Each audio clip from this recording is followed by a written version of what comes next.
compañeras y compañeros. Vienen unas elecciones complicadas, no lo vamos a ocultar, pero estamos los de siempre. Es decir, en este partido quedamos lo que es este partido cuando desaparecen gran parte de los cargos que teníamos, ¿no? Pero esa es nuestra fortaleza. Es decir, ahora, como se ha aclarado un poco el panorama, hay menos gente con cargos y hay más gente con compromiso. Es decir, estamos los que estamos firmemente comprometidos con varias cosas, pero fundamentalmente con una, ¿no?, que fue lo que le dio razón de ser a este partido hace 132 años de historia. Por lo que estamos aquí, por lo que mucha gente a lo largo de la vida, muchos desde que nacieron y otros muchos a lo largo de su vida, decidimos comprometernos firmemente con un proyecto fundamentalmente basado en los principios de igualdad, justicia y solidaridad. Pero algunos dicen, vaya a tener que pasar una travesía del desierto. No, pues este partido ha pasado muchas travesías del desierto a lo largo de su historia. Si este partido ha tenido momentos muy complicados a lo largo de su historia, si este partido ha tenido a sus dirigentes encarcelados, ha tenido a sus dirigentes en el exilio, ha tenido a sus dirigentes que durante veintitantos años de que se fundó no tenemos ningún diputado. Este partido está acostumbrado a tener momentos difíciles y complicados. Pero siempre ha estado a disposición de. Y ahora también. Por eso yo creo que esta es una campaña que en vez de complicarnos en demasiadas cosas tenemos que tener 3 o 4 ideas muy claras y explicarlas e intentarlas llevar allá donde podamos. Una cuestión previa. A mí no me gusta nunca hablar de mí, pero sí voy a decir, yo decidí hace 4 meses, después de las elecciones, después de haber perdido las elecciones, yo decidí quedarme. Hay otros compañeros que se van al Congreso de los Diputados y al Senado, que han sido presidentes autonómicos, que son secretarios generales de federaciones. Yo decidí quedarme aquí para 4 cosas. La primera, para crear un nuevo proyecto ganador dentro de 4 años. La segunda, para controlar a este Gobierno. La tercera, para proponer cosas. Y la cuarta, para reivindicar nuestra historia. Para que no se intente reinventar la historia de esta región. Y, de luego, para que no se quiera poner en duda lo que ha sido una trayectoria de 28 años de gobiernos del Partido Socialista, donde nosotros no hemos sido más que una importante parte de esta región, pero una parte. La historia de esta región no es la historia del PSOE, es la historia de Extremadura, que decidió tener al PSOE como el instrumento a través del cual se producía el mayor salto cualitativo que se pueda producir en la historia, y el tiempo lo demostrará cuando se puedan comparar periodos históricos parecidos o semejantes, ¿no? Pero es indiscutible que vienen unas elecciones donde no aparecemos en las encuestas como caballo ganador, sino más bien todo lo contrario. Ante eso caben 2 actitudes. Una, el lamento y la resignación, y otra, lo que hemos hecho siempre, y ahora más que nunca, que es trabajar. ¿Qué es trabajar? ¿Qué es movernos? ¿Qué es hablar? ¿Qué es movilizar el cuerpo social, lo que tenemos, que somos nosotros? Muy probablemente, como teníamos tantos cargos, nos olvidamos de que había una sociedad donde también se puede estar, en las AMPAs, en las asociaciones de vecinos, en organizaciones y colectivos que tienen que ver con el deporte, con la discapacidad. Es que no digo yo que vayamos a tener que volver a empezar, no, pero sí digo que tenemos que volver a mirar a nuestras raíces. Cuando llegamos donde llegamos, cuando fuimos capaces de copar tantas instituciones, es porque hubo una gran mayoría de gente que confió en nosotros y las cosas se hicieron de una determinada manera. No le echemos la culpa de todo solamente a los demás. Asumamos que algunas cosas hemos podido no hacer bien a lo largo de todo este tiempo. Y que probablemente, si somos capaces de cambiarlas o de modificarlas, el ciudadano está deseando volvernos a abrir las puertas. O como yo suelo decir, está deseando volver a sintonizar la radio, la frecuencia de la radio PSOE. Pero para eso tenemos que darle suficientes argumentos y suficientes motivos. Y explicar. ¿Qué es lo que ha pasado a lo largo de los últimos 8 años? Han pasado muchas cosas en estos últimos 8 años. Lo que no podemos es que la crisis haga como si no hubiera ocurrido nada más que la crisis en estos 8 años. En estos 8 años se retiraron las tropas de Irak. Se aprobó una ley contra la violencia de género, que ha logrado mejorar los resultados. ¿Resolver el problema? No, porque las leyes solas no resuelven los problemas, pero contribuyen a hacerlo. Una ley en favor de la igualdad, una ley de igualdad entre hombre y mujer, que estamos solo a mitad de camino, Todavía es noticia cuántas mujeres van de cabeza de lista en las candidaturas de los partidos políticos, todavía es noticia. Bueno, pues mientras eso sea todavía noticia, es que nos queda mucho camino por recorrer. La ley de la dependencia, en plena crisis. Se puso en marcha el cuarto pilar del Estado del Bienestar en plena crisis. Las políticas de investigación y desarrollo. que ha aumentado de manera significativa en estos tiempos. Las becas, tanto en la etapa obligatoria como en la etapa postobligatoria y en la universidad, han aumentado. Muchos chicos y chicas han podido estudiar gracias a las becas, en plena crisis. 70.000 trabajadores y trabajadoras del campo en esta tierra han pasado de ser trabajadores de segunda división a serlo de primera, porque estaban en el régimen especial agrario con menos derechos que los que tenían en el régimen general, y ya están en el régimen general. En fin, estos 8 años han servido para muchas cosas, y esas cosas las tenemos que contar y las tenemos que explicar. Han servido para que la diferencia entre el poder adquisitivo de las pensiones máximas y las mínimas se reduzca de manera notable.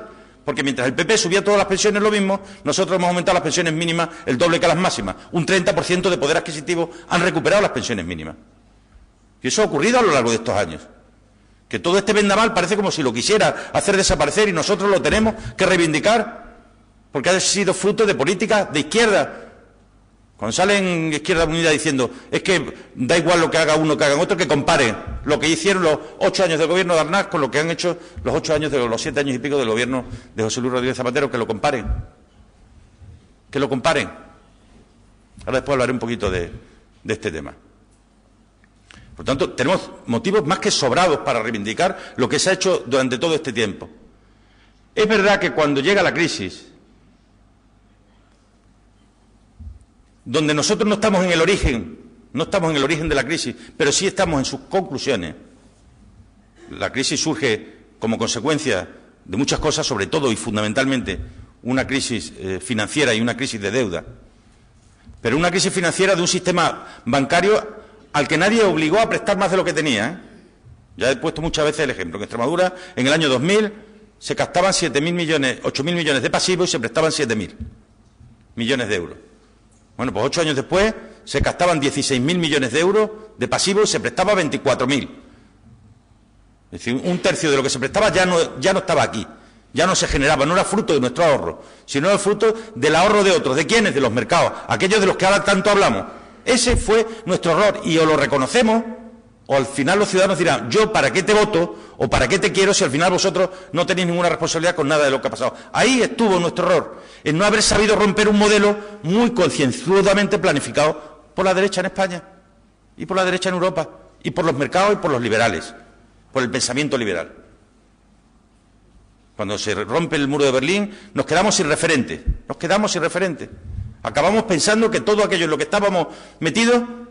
Llegamos incluso a decir que bajar impuestos era de izquierda, sencillamente porque no hacía falta subir los impuestos, se podían bajar, porque los impuestos indirectos estaban generando suficientes ingresos a través del IVA como para poder.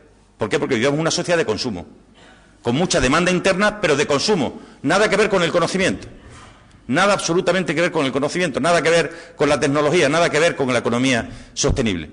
Y ahí pudo estar uno de nuestros errores. Si nosotros somos capaces de mirarle a la gente y decirle, ahí pudo estar algunos de nuestros errores, no haber sabido romper de inicio aquello que luego hemos hecho, a través de lo que significó la estrategia de la economía sostenible y aquí en Extremadura el Pacto Social y Político de Reforma, si hubiéramos sabido hacerlo, muy probablemente hubiéramos conseguido aminorar las consecuencias que la crisis está teniendo. Pero hicimos lo que había que hacer a sabiendas de que lo que estábamos haciendo muy probablemente tuviera una consecuencia electoral, que la ha tenido el 22 de mayo. Yo lo suelo decir y sin hablar de mí. Yo he salido del gobierno con 7 puntos de valoración por parte de la ciudadanía, 7 sobre 10, y hemos salido del gobierno. Porque al final esa crisis de deuda y esa crisis financiera se ha acabado convirtiendo en una crisis de demanda. Y cuando hay una crisis de demanda, tú puedes darle todas las ayudas que le quieras dar a un pequeño autónomo, a una pyme o a un autónomo, para que contrate a quien sea, un trabajador o a 2 trabajadores, que no los va a contratar porque no tiene demanda, no tiene ingresos, no vende. Y frente a eso hay 2 salidas. Una, la de cortar y recortar exclusivamente, que está planteando el Partido Popular, y hay otra, hay otro modelo, que es el que nosotros tenemos que defender en esta legislatura. Antes o después tendremos que conocer el programa del PP, el nuestro ya se va conociendo. Pero nosotros hemos dicho, hay otro modelo. Antes de cortar y recortar, se pueden aumentar los ingresos. ¿Cómo? Gestionando bien los activos. Las administraciones públicas tienen activos, tienen viviendas, tienen patrimonio, que en momentos de crisis se pueden enajenar para generar economía que permita no tener que cortar y recortar y, sobre todo, recortar los estímulos económicos, los propios estímulos a la economía. Claro que se puede hacer. Se puede subir aquellos impuestos que tienen que ver con la salud para financiar la propia salud antes de plantearse recortar la salud, que ya está ocurriendo. A mí una de las cosas que me está sorprendiendo es con la aparente tranquilidad que algunos están recibiendo las noticias sobre los recortes que se están produciendo a todos los niveles, que se están produciendo y que se están anunciando, excepto aquí, que se están produciendo pero que no se están anunciando. Pero, en definitiva, lo que sí tenemos que ser conscientes es que lo que empezó siendo una crisis de deuda privada se ha acabado convirtiendo en una crisis de deuda pública, además de la privada. Es decir, para financiar la actividad económica hubo que acudir al dinero público para prestarlo a los bancos, digo prestarlo, que en su día se retornará, y para generar con el Plan E economía, y eso ha significado un aumento significativo del déficit como consecuencia de la deuda. Y, por tanto, más que recortar, lo que hay que ajustar la economía, hay que ajustar ingresos y gastos. Y para ajustar ingresos y gastos eso se puede lograr aumentando los ingresos o disminuyendo los gastos. Y creo que en este momento hay que hacer ambas cosas, siempre que no afecte a los servicios que generan algo tan importante, lo decía antes los compañeros, como es que en estos momentos de crisis a la gente hay que darle seguridades. Bueno, sepa usted que usted tiene plena seguridad, primero, respecto de la educación de sus hijos, plena seguridad respecto de la salud de su familia, plena seguridad respecto de la dependencia de su madre o de su padre, y al mismo tiempo también plena seguridad respecto de que usted va a tener derecho a una pensión y, por último, plena seguridad de que usted va a tener derecho a las prestaciones por desempleo y al subsidio de desempleo. Y eso tiene unos costes. Y ahí es donde están las profundas diferencias entre unos y otros. Las salidas económicas de crecimiento, si nos ponemos a analizarlas, ¿dónde están? Lo que es muy parecido lo que se dice en unos países y en otros respecto de lo que significa el propio modelo. Todos estamos convencidos que hay que cambiar el modelo económico. Bueno, menos los del PP de aquí, que siguen insistiendo que la gran solución de Extremadura es el campo tal como ellos lo quieren. O sea, piensan que todo el camino que se transcurrió desde que el campo representaba el 30% hasta ahora que representa el 8%, la solución está en que vuelva a representar el 30%. Porque eso además genera mucha riqueza y prosperidad para la región, como generó hace 30 y 40 años, ¿no? Pero ese es otro cantar, del que luego hablaré. Aquí, en definitiva, lo que tenemos que ser conscientes todos de que hay alternativa al modelo. No vale solo hablar de cortar, que hay una alternativa a ese modelo, que es generar nuevos ingresos. Y hay que decirlo sin miedo. O sea, parece como si el decir, oiga usted, no, ¿tienen que pagar más los que más tienen? Pues, oiga, sí. ¿Tienen que pagar más las rentas que más tienen? Oiga, pues claro. ¿Qué es eso de decir que aquí cualquiera tiene, cuando se ha dicho lo del impuesto de patrimonio, lo de los 700.000 euros, que eso no significa patrimonio alto, que eso lo tiene cualquiera que tenga un piso? No es verdad. Primero porque el piso no está incluido. ¿En qué país viven los que dicen eso? Ya les gustaría a mucha gente el que eso fuera así, ¿no? Por lo tanto, el contribuir en función de lo que cada uno tiene, pues evidentemente eso es así. Ayer salió otra vez Durán y Lleida metiéndose otra vez con el PER. ¿Qué obsesión tiene este hombre? ¿Qué obsesión? Ya no se acuerda cómo en el año 2008, en el año 2009, en el año 2010, el resto de comunidades contribuimos a resolver el problema que ellos tenían en la automoción en Martorell, donde está la industria de la seda. Eso lo resolvimos entre todos.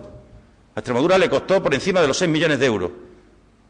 Por encima de los 6 millones, la ayuda aquella que se daban de los 2.000 euros para comprar los coches que ellos vendían allí para mantener el empleo allí. Ahora, aquellos son ayudas a la innovación y cuando eso se hace en el sur son subsidios. Y además, encima, se atreven a decir que eso es además con el dinero de ellos, con el dinero de Cataluña. Esa es la imagen que ellos tienen de la España plural. Los demás partiéndonos la cara por defender la España plural donde todos quepamos y ellos convirtiendo la España en una España que parece que depende de ellos, que ellos son los manijeros de este país, como si no hubiera ocurrido nada en los últimos 30 años, ¿no? Por esa razón es por la que creo que tenemos suficientes razones y argumentos para poner encima de la mesa nuestro modelo. Es decir, en estos tiempos que todo el mundo ve que hay dificultades, damos salida. Y nuestro programa electoral va a ser salida, una tras otra, a los problemas que la sociedad tiene en estos momentos. Frente a la callada por respuesta. O el depende. O el ya veremos.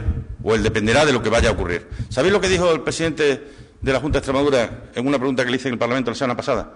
Le dije, ¿qué previsiones tiene usted para los próximos presupuestos? ¿Qué previsiones económicas para el próximo año? ¿Qué esperan tener en cuanto a exportaciones, en cuanto a crecimiento, en cuanto a desempleo? Y dice, depende. O sea, están haciendo unos presupuestos sin previsiones económicas, sin previsiones macroeconómicas. Los presupuestos son un instrumento para una determinada política. Por eso el presupuesto es la gran ley de leyes, porque es la que te faculta la política con mayúsculas. Aunque sean solo números, los presupuestos es la ley más política que hay. Porque es donde tú dices, yo quiero ir allí. Es la ley donde tú al principio de cada año dices, yo quiero ir allí. Hasta ese fin, hasta ese puerto me pongo como objetivo. Ni está ni se le espera. Por tanto, seamos conscientes que creo que tenemos suficientes razones, que podemos defenderlo. Es verdad que bajarle el sueldo a los funcionarios fue una decisión muy dura, sin duda ninguna. Es verdad que tener que congelar un año las pensiones medias y máximas fue una decisión dura, sin duda ninguna, que no las mínimas, y que no la revaloración, que todas se revalorizaron de acuerdo con el IPC. Es verdad que fueron soluciones duras. Es verdad que si las hubiéramos acompañado de otras decisiones, probablemente los ciudadanos lo hubieran entendido mejor. Si esto que hemos aprobado ahora del patrimonio lo hubiéramos aprobado hace un año, los ciudadanos lo hubieran entendido mejor. Si cuando le rebajamos el sueldo a los funcionarios hubiéramos tomado una decisión, que el sistema financiero español se redujeran los cargos, los altos directivos, los salarios un 30%, lo hubieran entendido mejor. Y si hubiéramos establecido una limitación de las de las indemnizaciones por despido en esas mismas entidades financieras, los ciudadanos lo hubieran entendido mejor. Seguramente lo hubieran entendido mejor. Por eso hay que reconocer que algunas cosas no las hicimos bien.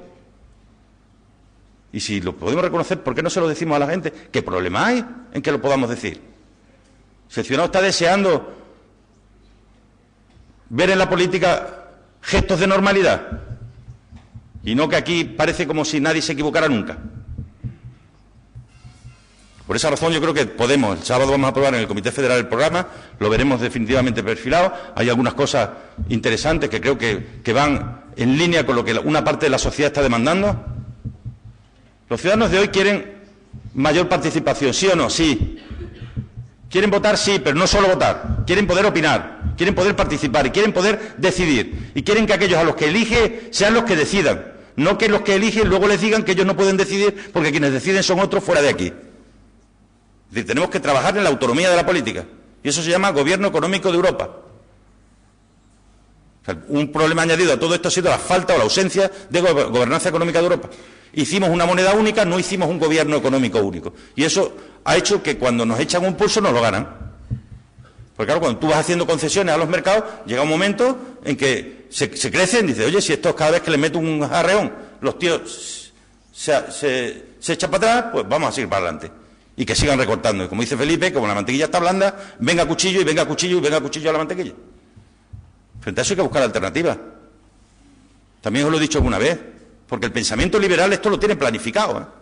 Aquí en Badajoz fuimos testigos, en IFEBA. Como el máximo representante del liberalismo en España, Pedro Pablo, dijo bien claro, la crisis tiene que terminar con la socialdemocracia y con el estado del bienestar. Y si no es así, no habrá servido para nada. Palabras textuales, ¿eh? Luego, tenemos que estar preparados para combatir eso. Porque eso lo vamos a tener que combatir nosotros. Ya no tenemos instituciones desde las que combatirlo tanto, ¿eh? Lo tenemos que combatir desde la calle, desde la palabra, desde la opinión, desde el bar, desde la asociación, desde el periódico, desde la revista, desde la radio, desde la televisión, desde las posibilidades que tengamos. Desde ahí, con la palabra es como tenemos que combatirlo. Y además ahora tenemos la posibilidad, y Celestino ha hecho una breve reseña de lo que está ocurriendo aquí en Badajoz, y tenemos la referencia de lo que se está haciendo en el llamado hoy Gobierno de Extremadura. Fijaros si tienen intención de hacer un revisionismo histórico, que el asesor el consultor de marketing que tiene, le ha debido decir, oye, como la Junta, la gente siempre la asimila con el PSOE, lo mejor es que os carguéis la Junta. Y aprueban un decreto por el que cambian el Estatuto de Autonomía de Extremadura. Vía decreto cambian el Estatuto de Autonomía, es decir, desaparece la Junta de Extremadura y aparece Gobierno. Ahora nos hemos enterado el otro día que lo han hecho sin base jurídica y ellos mismos ahora se están dando cuenta del error porque pueden tener situaciones que sean recurridas y al final se pueden encontrar con una sorpresa.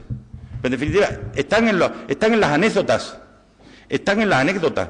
Llevan 3 meses gobernando, van a hacer 100 días la semana que viene y se han reunido todos los viernes en Consejo de Gobierno solo para mirar para atrás, solo para mirar hacia detrás. Solo para mirar hacia detrás. Ni una sola idea, ni una sola propuesta, ni un solo proyecto que transmita la más mínima ilusión a la gente. Llegaron al Gobierno hace 3 meses, diciendo que lo primero era el empleo y las familias. Y en 3 meses lo han cumplido. Primero el empleo para sus familias. En 3 meses lo han cumplido. El empleo para su familia. Mira, voy a decir solo una cosería, la de sanidad.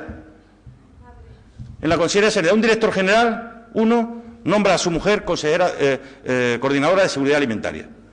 Otro, el secretario general responsable de recursos humanos, nombra a la suya directora de gestión económica del área de Mérida.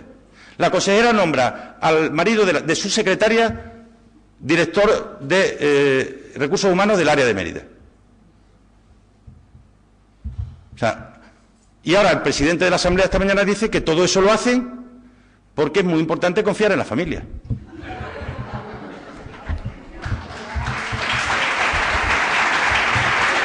Y dicen más, porque desde luego el presidente de la Asamblea tiene recorrido, ¿eh? Dice, y además que tiene que ser de la familia, o sea, para poder tener confianza en alguien tiene que ser mi primo. Porque si no es mi primo, ¿cómo voy a poder hablar las cosas que hablo en el coche? ¿Qué es lo que hacen estos tíos en los coches? Que tienen tanto miedo a los funcionarios. Nosotros, conductores que teníamos del Consejo de Gobierno, eran todos funcionarios y laborales de la Junta. Funcionarios y laborales de la Junta. Cada consejero en su consejería veía entre los que tenía y elegía el que quería, pero tenía que ser condición previa haber pasado una prueba, que eran unas oposiciones. ¿Pero de qué habla esta gente en el coche que tienen tanto secreto? ¿Cuáles son esas conversaciones tan secretas que no puede un profesional independiente? ¿O es que él se cree que los conductores van en el coche con la grabadora puesta para ver lo que dice? Pero claro, lo que no es comprensible, y hay más, que irán saliendo, pues además ya ha empezado la bola de nieve, pues ahora ya lo que sabíamos más lo que está llegando. Lo que sabíamos, esto es solo una consejería donde... y el director general del que nos he hablado, el que faltaba, ese lo hacen director general y a los 5 días se trae a su niña en comisión de servicios al Centro de Salud de Valdepasilla. Sí, señor. ¿Por delante de quién? Por delante de 100 médicos de aquí que están fuera de Badajoz y se querrían venir también aquí. ¿Por qué? Mérito, que es su hija. Ese es el mérito. Ese es el gobierno de los mejores. Lo que se olvidaron de decir era el gobierno de las mejores familias. De aquellas en las que se aman tanto y se preocupan tanto los unos por los otros que no quieren que nadie tenga que estar viajando como hacen hoy día un montón de médicos y enfermeros que viven en Badajoz y están a 50, 60, 80 o a 100 kilómetros de distancia. Y cuando todo esto se va sabiendo dice, no, pues eso como los anteriores. Mentira, falso. Y tienen un reto clarísimo. Vamos a compararlo. Vamos a compararlos. ¿Cuántos miembros del gobierno anterior a lo largo de su gobierno contrataron a alguien que fuera de su familia? Vamos a ver cuántos directores generales colocaron a familiares suyos directamente en cargos de responsabilidad eventuales o puestos de libre designación. ¿Sabéis cuántos en la legislatura anterior? Ninguno. Ninguno. Bueno, sí hubo 2 que eran hermanos. El consejero de Hacienda Ángel Franco y el gerente del Servicio Extremeño de Salud, Ceciliano Franco. Pero cuando Ángel fue nombrado consejero, su hermano ya era directivo del Servicio Extremeño de Salud. Y eran carreras paralelas. Ninguno. No hay ningún caso. Esto de llegar a los sitios y lo primero que hace es decir, no, yo como me vengo de Ciudad Real a trabajar a Extremadura, porque en Extremadura por lo visto no había nadie que supiera o poder ser secretario general del Servicio Extremeño de Salud, pongo como condición que a mi mujer la tienen que nombrar también alto cargo. Y así lo hacen. Yo me quiero traer una secretaria que no es de aquí y la condición que me pone para venirse es que a su marido lo tengo que nombrar también alto cargo. Y así se hace. Y la traca es que aquellos que no estaban dispuestos a venderse por ningún cargo ya tienen a los suyos en los cargos. Y el número 3 de la Asamblea de Extremadura, el tercero por la provincia de Badajoz, ya es alto cargo en la Consejería de Empleo, la de la vicepresidenta Cristina Teniente. Es director del Observatorio de Empleo de Extremadura, el número 3 de las listas del Partido Popular y del Partido de Izquierda Unida, y directora de la residencia de Villafranca, de Izquierda Unida de Almendralejo. Por cierto, directora de la otra residencia de Villafranca, la secretaria de uno de los directores generales de ahora cuando fue alcalde de Almendralejo. Que ha metido, yo creo que de Almendralejo, no queda, del PP de Almendralejo no debe quedar nadie en Almendralejo. había unas plazas en la Junta que se llaman coordinadores, eran coordinadores de programa, de deterioro cognitivo, de salud mental, de discapacidad, de mayores, que eran con perfiles bastante técnicos, Puedo decir así de memoria, creo que de los 4, 1 era militante del PSOE y los otros 3 no. Perfiles bastante técnicos. Bueno, pues los cesaron a los 4 y han nombrado a otros 4. ¿Pero sabéis para qué?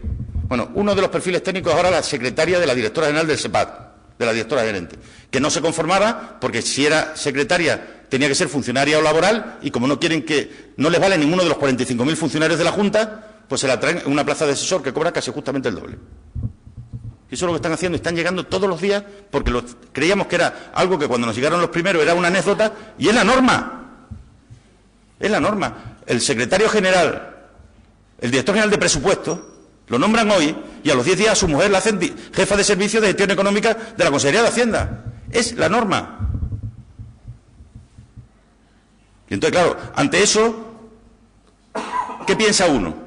Esto, o se creen que somos tontos, o creen que la sociedad está anestesiada, o la llamada regeneración política consistía básicamente en hacer lo contrario de lo que se había estado haciendo anteriormente, que era respetar los méritos, fundamentalmente intentar respetar los méritos y buscar perfiles muy profesionales, evidentemente comprometidos con una ideología, estaría bueno.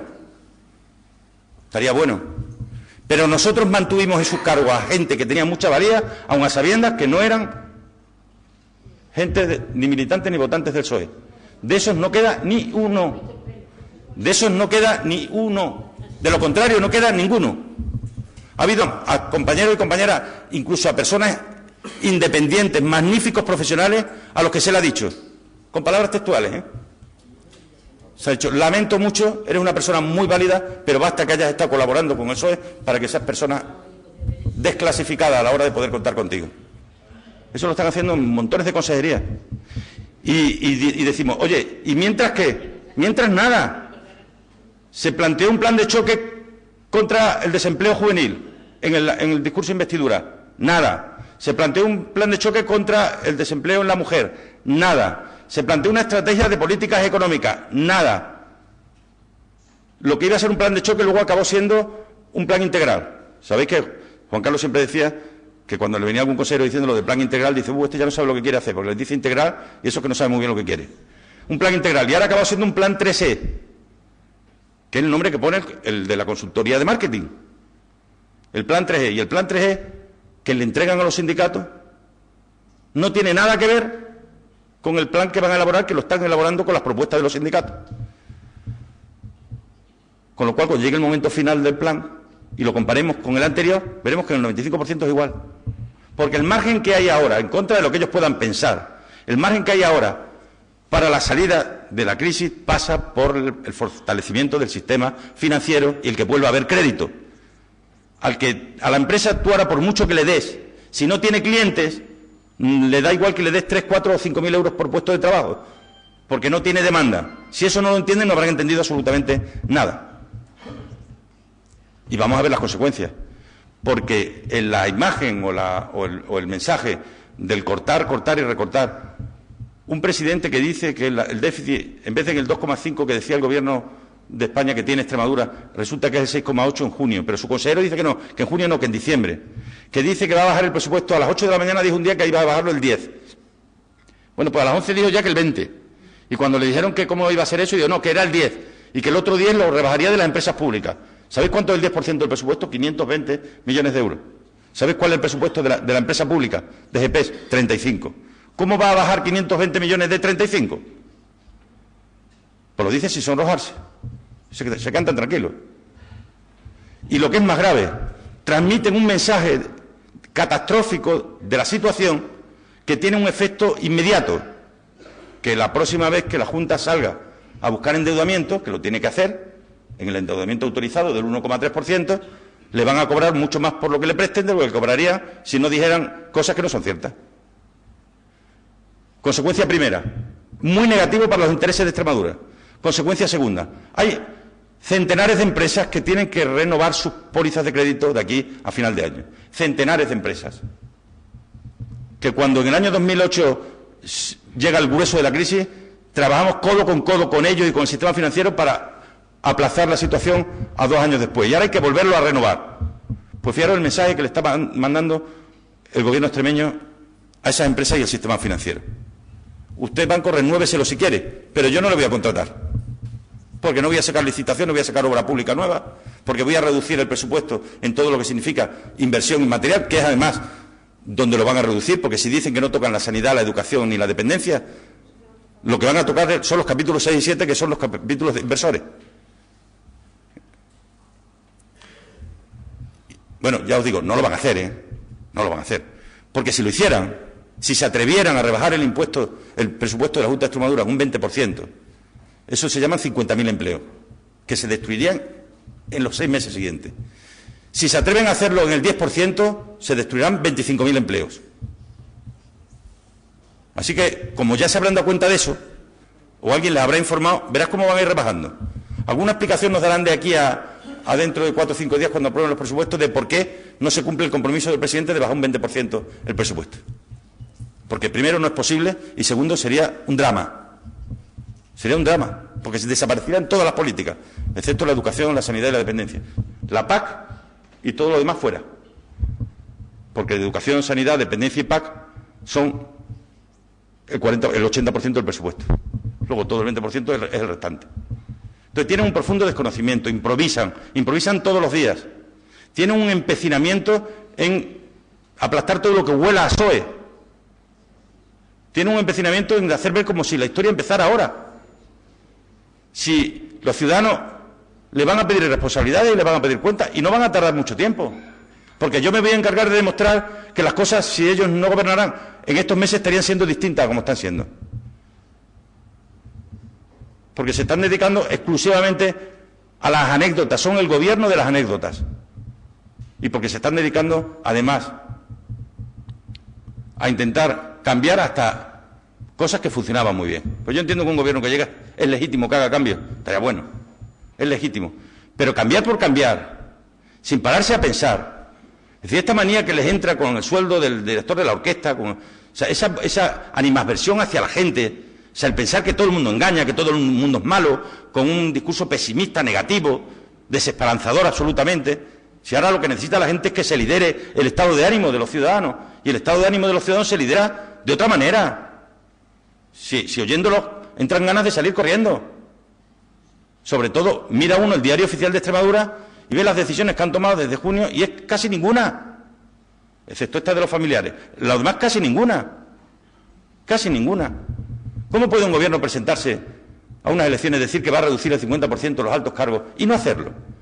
¿Cómo puede decir que va a reducir el personal eventual el 50% y no reducir nada más que el 0%? ¿Cómo es posible? ¿O piensa que es que no le vamos a pedir cuenta? ¿Piensa que los ciudadanos no le van a pedir cuenta? Aunque todo eso es instrumental, ¿eh? Lo dije en la campaña y lo digo ahora. La austeridad es necesaria, pero con la austeridad no salimos solamente de la crisis, ¿eh? Ahorrando 2 millones de euros en cargos públicos no se sale de la crisis. Para salir de la crisis hace falta que vuelva a fluir el crédito a las pequeñas y medianas empresas, que los ciudadanos recobren la confianza y que vuelva a haber consumo. Y eso es la suma de muchas cosas en el que nosotros podemos dar un paso y ayudar y contribuir. El otro día en la Asamblea, por primera vez en todos estos años, ha hablado el PP de la crisis, de una crisis, además lo dicen con mucha solemnidad, es que vivimos una crisis mundial. Oiga, han descubierto que estamos en una crisis mundial, pero si hasta hace 4 meses era solo de aquí, era solo una crisis nuestra.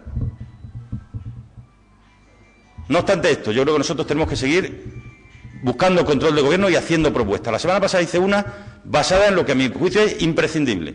Hay mucha gente que ha perdido cualquier tipo de ayuda y muchas familias que lo han perdido, cualquier tipo de ayuda, todos los miembros de la familia.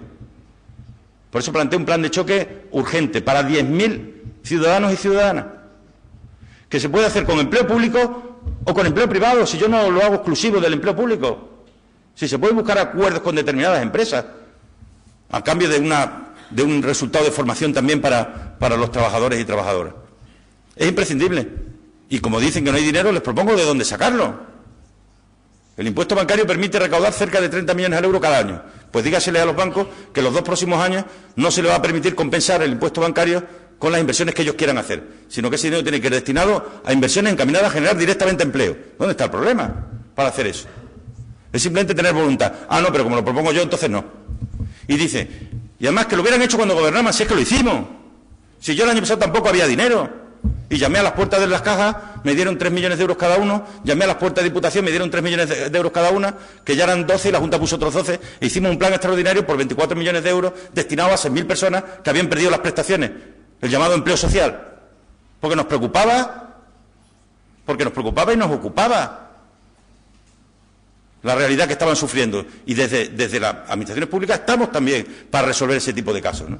Y por eso lo hemos vuelto a proponer, como he propuesto un acuerdo sobre la política agraria comunitaria, que además ha sido recibida por el Gobierno. El otro día me llamó el consejero para que lo hablemos. Es imprescindible que tengamos una opinión consolidada, contrastada y consensuada aquí sobre lo que vamos a defender en Bruselas de cara a la próxima PAC. Es imprescindible.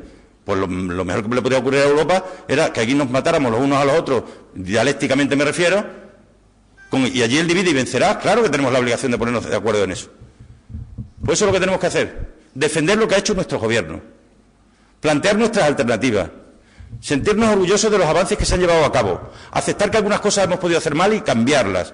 Y el conjunto de todo eso puede ser mayor confianza de los ciudadanos dentro de 40 días y mayor confianza de los ciudadanos dentro de 3 años y 8 meses. Yo no me resigno, no a no gobernar en Extremadura.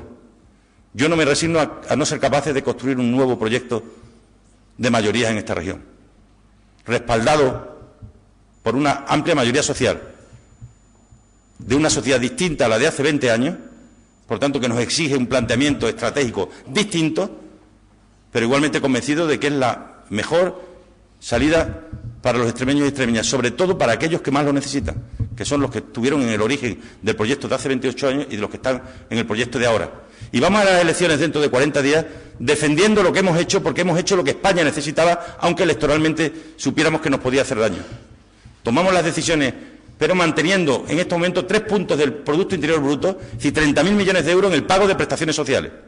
Ya el otro día la Cospedal dijo que si ellos llegan al Gobierno, eso lo replantearían.